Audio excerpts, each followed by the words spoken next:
Hi everyone, let's crack UPSC CSE Hindi में आपका स्वागत है। आज आप कहेंगे कि मास्टर हर एक घंटे में आ रहा है। बिल्कुल, क्योंकि कुछ नया और कुछ बेहतर करने के प्लानिंग और कुछ और भी आप लोगों को अच्छा देने का लक्ष्य हमें कुछ नया करने के लिए मजबूर करता है। आज की यह श्रृंखला उसी का एक भाग है। हमने सोचा कि कोई क्यों ना एक ऐसी श्रृंखला चलाई जाए कि एक ही दिन में कई वीडियो, और हर वीडियो के बाद जैसे ही वो सारी श्रृंखला कंप्लीट हो दे, एक प्लेलिस्ट भी कंप्लीट हो जाए। मैराथन सेशन तो बहुत हुए, कुछ छोटी छोटी वीडियोस के माध्यम से एक कंप्लीट पैकेज में आपके सामने कंसेप्ट रखे जाए। अब हम बात करनी जो जा रहे हैं वो है उत्तराखंड का biosphere reserve, Nanda Devi national park. पहले ये नेशनल पार्क था, फिर 1988 में इसे बायोस्फीयर रिजर्व मिला। तो अगर आप कभी गूगल करेंगे तो 1982 में इसकी स्थापना हुई थी, 1988 में इसे बायोस्फीयर रिजर्व का दर्जा मिला। अनअकैडमी पर जब भी सब्सक्रिप्शन लेते हैं तो आप MK लाइव रिफर कोड जरूर यूज करिए 10% के डिस्काउंट कोड के लिए, जिसके माध्यम से आप हमारे सारे कोर्सेज से जुड़ते हैं। नॉर्मल और आइकॉनिक दोनों ही सब्सक्रिप्शन में 3 ईयर का सब्सक्रिप्शन प्लान उपलब्ध है, और हमारे अब नए सब्सक्रिप्शन में ऑप्शनल सब्सक्रिप्शन भी हैं, जिसमें 18 से ज्यादा ऑप्शनल सब्जेक्ट एक ऑप्शनल सब्सक्रिप्शन पर मिल जाता है, जिसमें हम ज्योग्राफी ऑप्शनल ले रहे हैं। हमारा नया channel UPSC CSE pro subscribe करते चलिए। 2 दिसंबर से लेकर आ रहे हैं इंडियन इकोनॉमी का complete batch. Nanda Devi biosphere reserve, Nanda Devi biosphere reserve जैसे कि आप इस मैप में देख सकते हैं, उत्तराखंड का ये वाला जो क्षेत्र है, यहां पर मैपिंग करते समय आप इसे बना सकते हैं।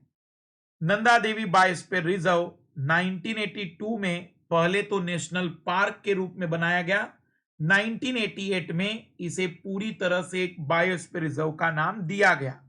यहीं पर valley of flower national park भी है, घाटी राष्ट्रीय उद्यान भी है, और यहीं पर नंदा देवी बायोस्फीयर रिजर्व मतलब इसी के अंतर्गत आता है। नंदा देवी बायोस्फीयर रिजर्व वर्ष 1988 में स्थापित किया गया था।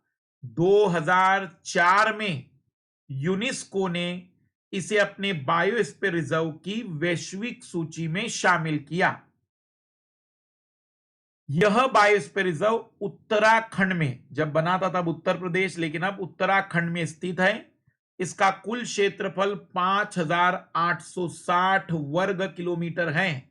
एक पर्वतीय क्षेत्र है ये, और ये भारत के विश्व विरासत स्थलों में भी शामिल प्राकृतिक स्थान है।